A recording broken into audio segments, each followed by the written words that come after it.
বস, একবার মানি ব্যাগটা একটু চেক করুন তো, কি আছে ভেতরে? শুধুই বাতাস, নাকি পুরনো প্রেমিকার ছবির সাথে গোটা দুয়েক কয়েন ঝনঝন করছে?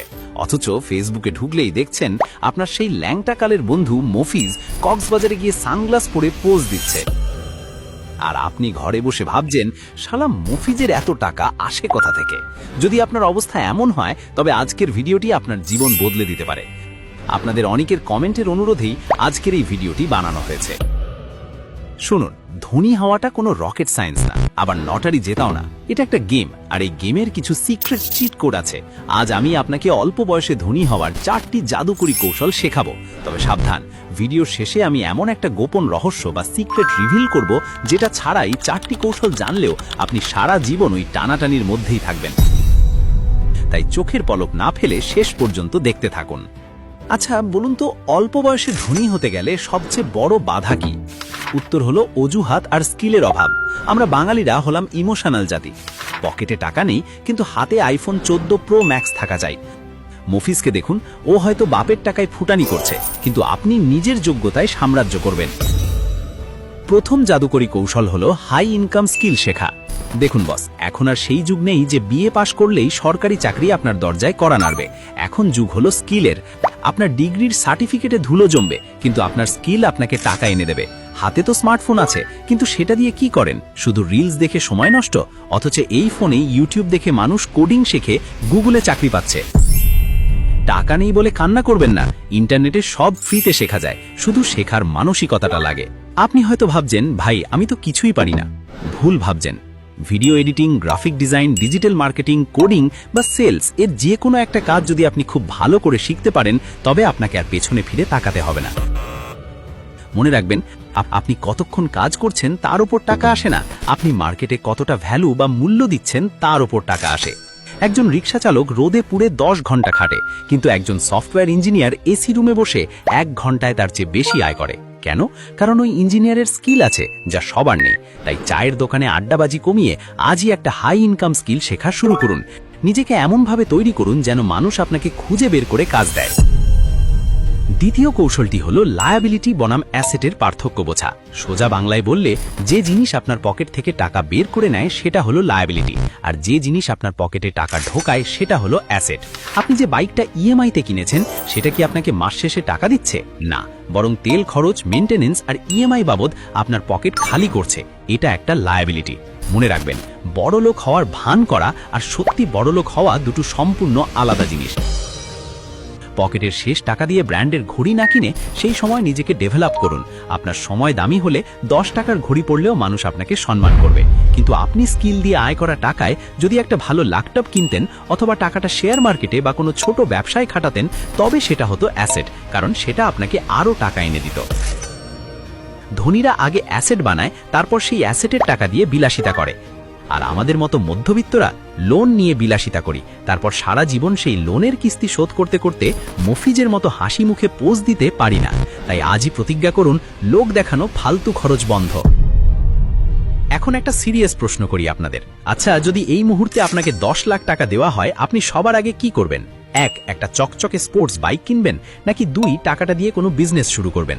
কমেন্ট করে জানান তো দেখি, কার মগজে কি চলে। তৃতীয় কৌশল হলো টাকার গাছ লাগানো বা ইনভেস্টমেন্ট। না বস, কোনো ম্যাজিক না, আমি কম্পাউন্ডিং এর কথা বলছি। ধরুন আপনি প্রতিদিন বিড়ি বা কফির টাকাটা না খেয়ে জমিয়ে সেটা সঠিক জায়গায় ইনভেস্ট করলেন। 10-15 বছর পর এই সামান্য টাকাই বিশাল অঙ্কে পরিণত হবে। ব্যাংকে টাকা জমানো মানে উই পোকাকে খেতে দেওয়া, কারণ মুদ্রাস্ফীতি বা ইনফ্লেশন আপনার টাকার মান কমিয়ে দিচ্ছে। আজকের 100 টাকা 5 বছর পর 60 টাকার সমান হয়ে যাবে। তাই টাকাকে অলস বসিয়ে রাখা মানে নিজের পায়ে কুড়াল মারা। তবে সাবধান বস, শর্টকাটে বড়লোক হতে গিয়ে এক বন্ধু জুয়া বা বেটিং অ্যাপে জীবন শেষ করে দিয়েছে।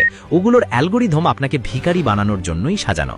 এই বিষয়ে বিস্তারিত জানতে ডেসক্রিপশন বা আই বাটনে দেওয়া ভিডিওটি দেখে আসুন। তো যেটা বলছিলাম, অল্প বয়সে ধনী হওয়ার মূল মন্ত্র হলো যত দ্রুত সম্ভব সঠিক ইনভেস্টমেন্ট শুরু করা।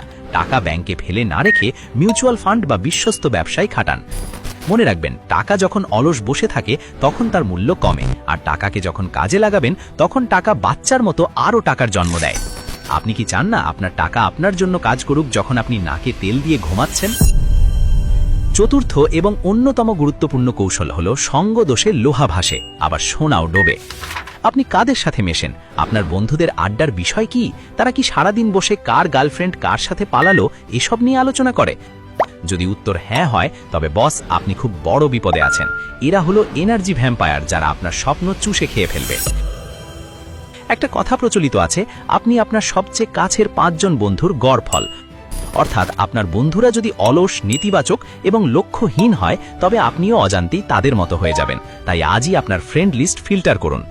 মুফিজ যদি শুধু সময় নষ্ট করে, তবে তাকে এড়িয়ে চলুন। এমন মানুষের সাথে মিশুন যারা জীবনে বড় কিছু করতে চায়, যারা আপনাকে মোটিভেট করবে। মনে রাখবেন, ঈগল কখনো মুরগির সাথে দানা খায় না। ঈগল ওড়ে আকাশের অনেক উঁচুতে।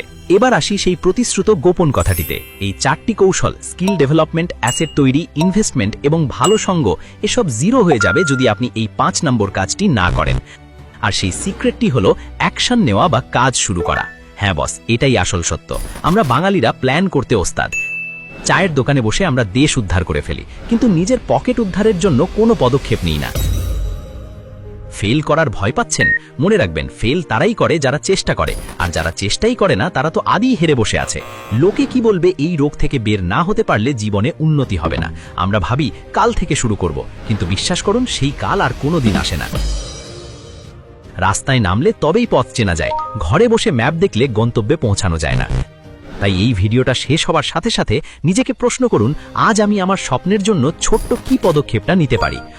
অল্প বয়সে ধনী হওয়া মানে শুধু টাকার পাহাড় গড়া নয়, এর মানে হলো স্বাধীনতা এবং মা বাবাকে তাদের স্বপ্নের জীবন দেওয়া।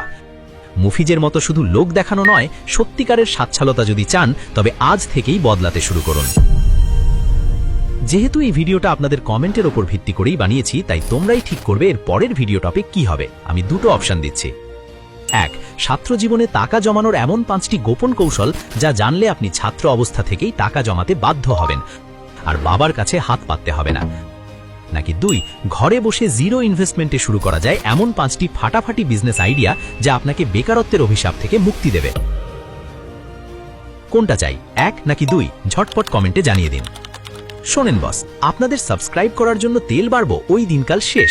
আমরা এখানে কোনো আলতু ফালতু স্বপ্ন বেছি না। সত্য কথা তিতা লাগে, আর বেশি মিষ্টিতে ডায়াবেটিস হয়। বাপের কষ্টের টাকা স্ক্যামে নষ্ট করলে কলিজায় কেমন লাগে সেটা আমরা বুঝি। তাই তো বলি, বুদ্ধি থাকলে আমাদের চ্যানেল ঘাঁটুন, শর্টকাটে ধনী হওয়ার রিয়েল রাস্তা পাবেন। আপনার যদি নিজের ভালো বোঝার ক্ষমতা না থাকে, যদি সারা জীবন ওই মুফিজের মতো লুজারের দনেই থাকতে চান, তবে সাবস্ক্রাইব করার কোনো দরকার নেই। এক্ষুনি ভিডিও কেটে ভাগেন। আর যদি বুকের পাটা থাকে, নিজের ভাগ্য বদলানোর জেদ থাকে, তবেই এই চ্যানেলে থাকবেন। সিদ্ধান্ত আপনার। রাজা হবেন নাকি প্রজা হয়েই মরবেন? দেখা হচ্ছে বিজয়ের মঞ্চে। আল্লাহ হাফেজ।